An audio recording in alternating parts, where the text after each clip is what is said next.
আজিৰ অনুষ্ঠানলৈ আপোনালোক সকলোকে স্বাগতম জনাইছোঁ। প্ৰিয় দৰ্শক, মই আজি আহিছোঁ উত্তৰ গুৱাহাটীস্থিত দৌল গোবিন্দ মন্দিৰলৈ। এই মন্দিৰৰ পৰিৱেশ আজি আপোনালোকক দেখুৱাম।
আমাৰ এই মন্দিৰটোৰ নাম হৈছে গোবিন্দ মন্দিৰ, মহাপুৰুষ শ্ৰী শ্ৰী গোবিন্দ মন্দিৰ। এই মন্দিৰটো আমাৰ এই উত্তৰ গুৱাহাটীত স্থাপিত হৈছে। আজি বহুত বছৰ আগতে গড়গড়মূৰৰ দিনতে এই গোসাঁইজনক পাইছিলে আমাৰ গোবিন্দ মহাপুৰুষ। তেখেতক পাইছিল ৰঙিয়াৰ সন্ধ্যাৰজাৰ নামে এখন গাঁও আছে, তাতে এখন জাৰণি পথাৰত এই গোসাঁইজনৰ মাটিৰ তলত আছিল। অৰ্থাৎ গোসাঁইজনৰ তাতে যে আছিল কোনো গম পোৱা নাছিল। ভাৰতে প্ৰভুৰ মাহাত্ম্যত তেওঁ নিজে উদ্ধাৰ হ'বৰ কাৰণে এঘৰ ব্ৰাহ্মণৰ ক্ষীৰতী গাই এটা আছিল। সেই গাইটোৱে সদায় সেই তেওঁ থকা জেগাত যায় আৰু তাতে সদায় গাখীৰ দিছিল। গাখীৰ দি থাকোঁতে কিছুমান মানুহৰ চকুত পৰিল যে গৰুটো কিয় ইয়াতে গাখীৰ দি থাকে। তেওঁলোকে ভাবি যে ইয়াতে নিশ্চয় কিবা কৰিব লাগে, গতিকে আমি এই কথাটো গৃহস্থক জনাওঁ। গৃহস্থক যেতিয়া জনালে, গৃহস্থ আহি সঁচাকৈ দেখিলে যে গৰুটোৱে গাখীৰ দি আছে।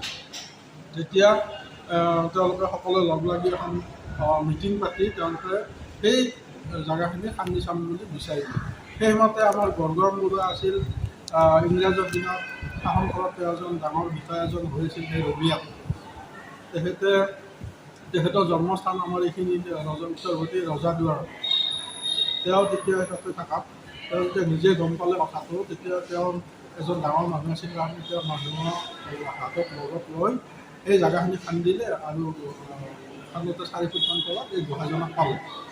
তাতে সেই গোহাঁইজনক উদ্ধাৰ কৰি আনি গোহাঁইজনক তেওঁৰ নিজৰ এই জন্মস্থানত আনি ইয়াতে এটা সৰু নামঘৰ আছিলে আমাৰ ৰাস্তাৰ কাষতে, তাতে নামঘৰতে তেওঁক প্ৰতিষ্ঠা কৰি ৰাখিলে। তেতিয়া সৰু জুপুৰি খেল ঘৰ এটা আছিল সেই নামঘৰতে। তেওঁ ক'লে, তেতিয়া তেওঁ খোৱাৰ পিছত প্ৰভুৰ বহুত মাহাত্ম্য তাতে থাকি তেওঁ দেখুৱাব ধৰিলে। সকলো ভক্তকে দেখুৱালে।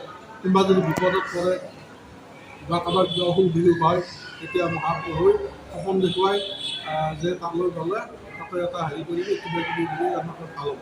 তেতিয়া সেইমতে মানুহে বিচাৰি আহি ইয়াতে চাকি ধূপাতি জ্বলাই দিয়ে। তেতিয়া সঁচাকৈয়ে এই মানুহে ফল পায়। এতিয়া ডেইলি আমাৰ ইয়াতে মানুহ বহুত হয়, হাজাৰৰ ওপৰ হৈ যায় ডেইলি মানুহ হয়। কিন্তু আৰু বিশেষ অনুষ্ঠানবিলাকত বহুত লাখ লাখ মানুহ হয়।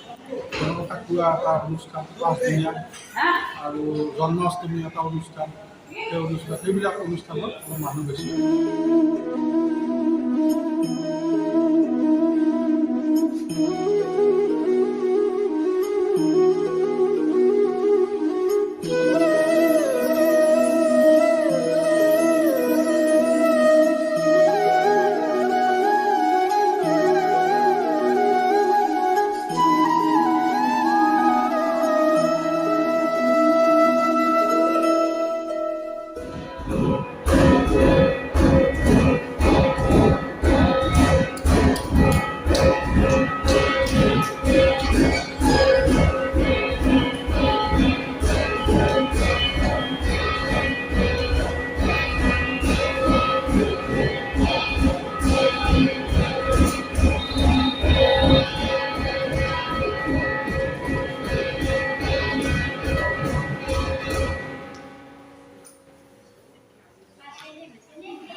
আপোনালোকক দেখুৱাইছোঁ মন্দিৰ প্ৰাংগণ। আয়তীসকলে নাম প্ৰসংগ কৰিছে আৰু পূজাৰ প্ৰসাদ খায়।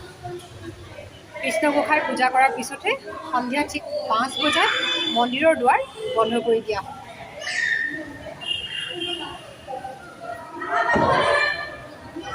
এয়া সূৰ্যাস্ত হ'বলৈ হৈছে। এয়া দেখিবলৈ পাইছে সুন্দৰ দৃশ্য।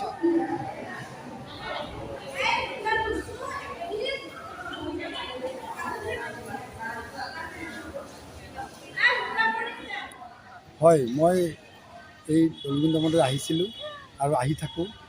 আৰু এই দৌলগোবিন্দ মন্দিৰ এটা আধ্যাত্মিক এটা পৰিৱেশ আছে। আৰু এই দৌলগোবিন্দ মন্দিৰৰ আমাৰ যিবিলাক জেগা হয়, বঢ়িয়া বৰ সুন্দৰ পৰিৱেশ। এই সুন্দৰ পৰিৱেশৰ মাজত আপোনালোক আহক আৰু আপোনালোকে ইয়াত পৰিৱেশৰ আনন্দ লওক। গুৱাহাটীৰ ঠাইৰ পৰাও আহে, বাহিৰা জেগাৰ পৰাও আহে, বৰপেটা বা শদিয়াৰ পৰা ধুবুৰীলৈ গোটেই জেগাৰ পৰা আহে।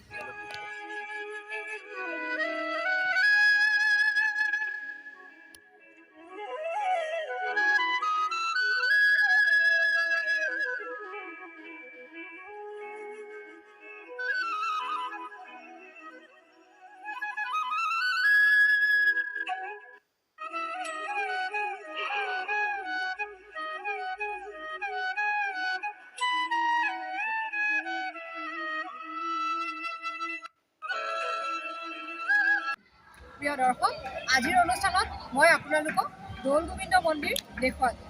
আশা কৰোঁ আপোনালোকে অনুষ্ঠানটি চাই ভাল পাব। আগলৈও আপোনালোকক এনেধৰণৰ অনুষ্ঠান দেখুৱাই যাম। আজিলৈ বিদায় লৈছোঁ। নমস্কাৰ।